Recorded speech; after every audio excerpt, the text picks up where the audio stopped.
So you can't see it, but I'm not wearing pants right now. I'm down in the long johns. I'm not really sure what day it is. I think it's day 15, but I could be wrong. There'll be a correct date in the title. It is December... I have no idea when it is. It's like December 11th, December 12th, something like that. A couple weeks till Christmas. And it's 46 degrees outside. Today we were working on a different site than I worked yesterday, because yesterday we were working on the school, or I guess Friday. Friday we were working on the schools, but today we were working at this. I think it's an oil rig site. I'm not really sure what it is or what it's used for, but I know what we're doing. And that is we are digging a 3-foot deep, 300-foot long trench. But because of the ground and because of the how many wires there are in the ground, we can't dig with an excavator. We're having to use a Hydro-Vac, which is essentially a pressure washer and a giant vacuum. So today I actually did a lot of stuff. It was a very versatile day. I got there about 7, kind of sat around until 7:35, 7:40, and then I worked basically all day long. So we started off the day with something new, which was I was making 90s using a segmenting bender. That's what I call it, but I'm not necessarily sure that that's the real name for it, or if I'm just making that up. So essentially it's a big bender that has a slot for 1 inch rigid, 3/4 inch rigid, and 1/2 inch rigid. And you put your rigid in there, and you pull down on this lever, and it bends it, and then it scoots it a little bit forward, and then it bends it, and it scoots it forward. And as it bends and scoots it forward, it has a little dial on there to show you when you got 90 degrees. Sorry, I'm going to itch my face a lot this episode because I've got dirt on it, and I absolutely hate having dirt on my face. So, I'm dirty. I'm going to post a picture of Instagram, too, as to how dirty I am. But everything is stored in the trunk right now. Hopefully it doesn't make the car stink, because that would not be good. But it does. It stinks. It stinks like poop for real. Okay, so I bend some 90s,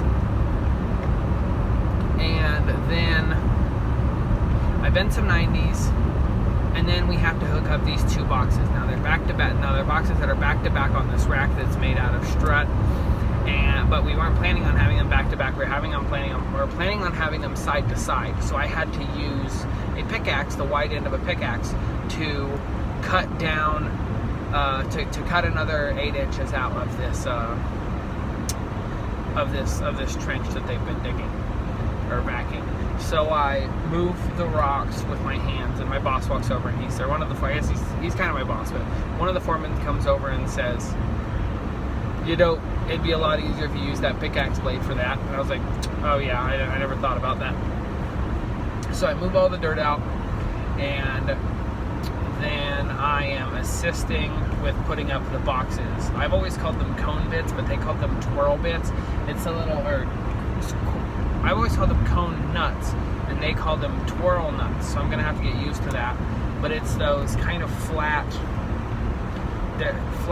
spring-loaded nuts that go into strut. And so we first of all had to drill the box out, drill the holes in the box out. They were like a 1/4 inch. I had to drill them out to a 1/2. I drilled them out to 3/8 at first, but then that wasn't big enough because we were using 3/8 bolts. But we had big washers, so we could go ahead and drill it out to a 1/2. So I drilled it out to a 1/2. While I drilled it out to a 1/2, my foreman stopped and explained the drill a little bit better to me. I'm just now learning that there are multiple settings for the drill. I always thought you just held the button down. So he showed me to, instead of trying to push my drill all the way through, to just let the weight of the drill go down and kind of chip away at the metal, so that way it doesn't catch, and to go ahead and put it in high speed so that way it chips it a little faster. So I did that, got the holes drilled, we got the boxes mounted, which I felt like I was really helpful for, that I just jumped in there and did it. It wasn't a whole lot of asking, do I do this, do I do this? I just did it because I've mounted boxes before on those struts. We mounted the front box, then we mounted the back box. But before we mounted the back box, the guy that I was working with, Jared, he actually got called away to do something different. He was working on the Hydro-Vac. So me and Jared were So me and a foreman were working together, and we got a lot of time to just kind of sit and chit-chat as we worked, and I showed him that I was working hard. When I started my apprenticeship, one thing that I decided was that I needed to focus on my career, and I needed to get involved. And so I thought of everything else that I've gotten involved with, like video games. So I was like, well, what do I do for that? And it was, I look up YouTube videos. So I looked up a lot of YouTube apprenticeship videos, and when I did, one thing was obviously clear: impress your foreman, impress your journeyman. So I always had the next tool in hand. He needed a Myers hub was in my hand. He needed a piece of rigid threaded, I was over there threading this rigid. He needed a 1/2-inch nut driver, I'd have a 1/2-inch nut driver. Everything he could imagine I had right there waiting for him. I don't know that he had to ask me for a tool basically all day, because I was just jamming away. Now I'm sure he had to correct me and say, I remember one time he did say, so you're gonna put that hub on there? Because I expected him to do it for some reason. But I definitely did a lot of work with them. Basically, we installed 290s, pushed these pieces of 1-inch rigid pipes under these PVC pipes that were in the ground. Now the PVC pipes were about 6 inches up. We didn't have a whole lot of room to play, and the trench kind of curved a little bit there, so it made it really difficult. We ended up getting everything in, and we used rebar to hold it in place, and then we put on strut straps to hold everything in place. We made sure everything was level. We made sure everything was pretty. At one point, we realized that our boxes needed to move over, so we had to unhook our boxes and move it over.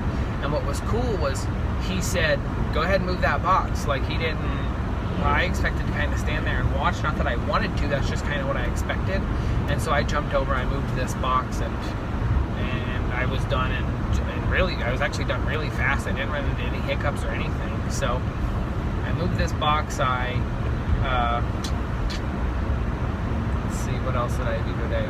We moved the box. We hooked up 4 1-inch pipes using Myers hubs, and we had I think he called it a leak stop. I've always called it a dam.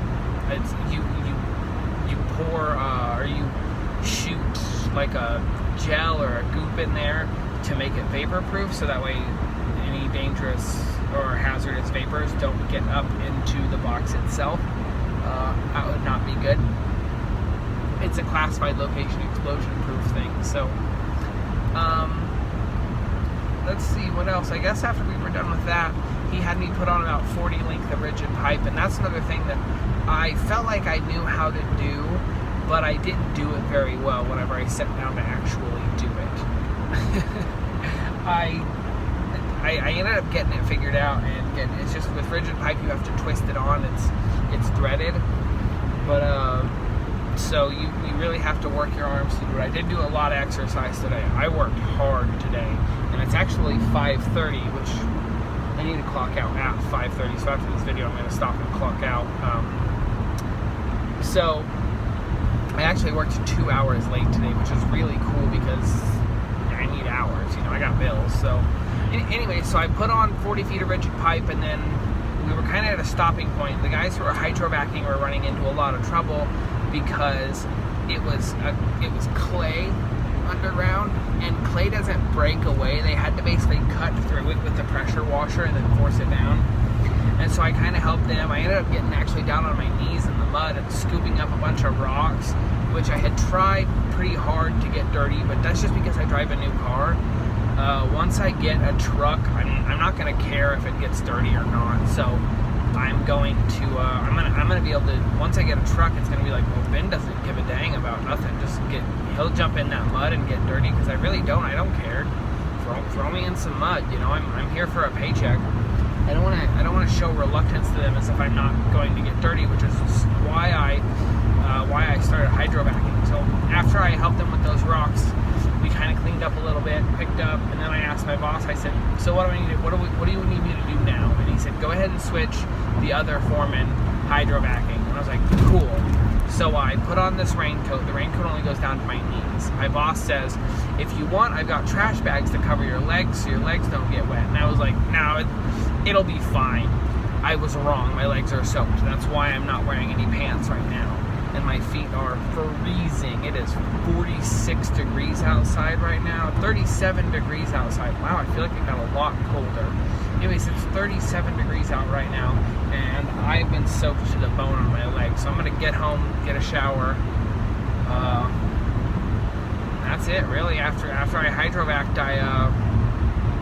I worked a sprayer. So it's a two-man job. One guy stands there with a full face mask, full poncho, and uses the pressure washer to push dirt into this vacuum, which in our case it was clay. I don't think this is, no it's not.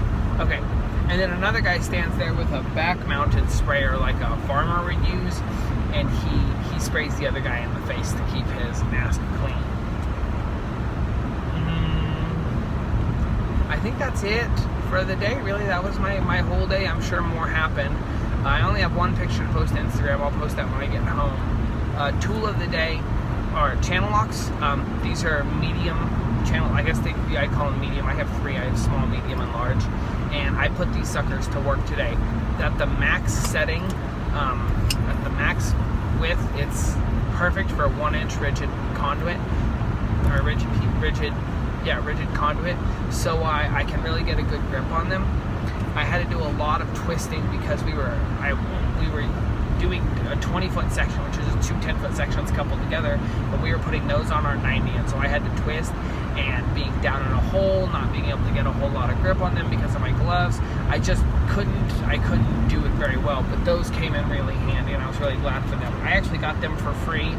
When I started school, I sent a letter to Channel Lock, and I asked them for tools so I could know what good quality tools are, and they sent me that whole set, and then a 6-in-1 screwdriver, which I've now replaced with my 11-in-1 screwdriver, but I still have it, and it's like a home tool, whereas this is my 11-in-1 is not a home tool. So alright, I think that, today for lunch we went to a gas station. I had a fried chicken sandwich with lettuce, pickles, mustard, and a 32-ounce Dr. Pepper. It's a pretty small lunch for me. I'm a pretty big guy, so I try to eat, I have to eat a lot, especially when I'm working really hard like I am today. But I'm gonna go home, and I think I have dinner waiting for me. So, all right, have a good day. Thanks, bye-bye.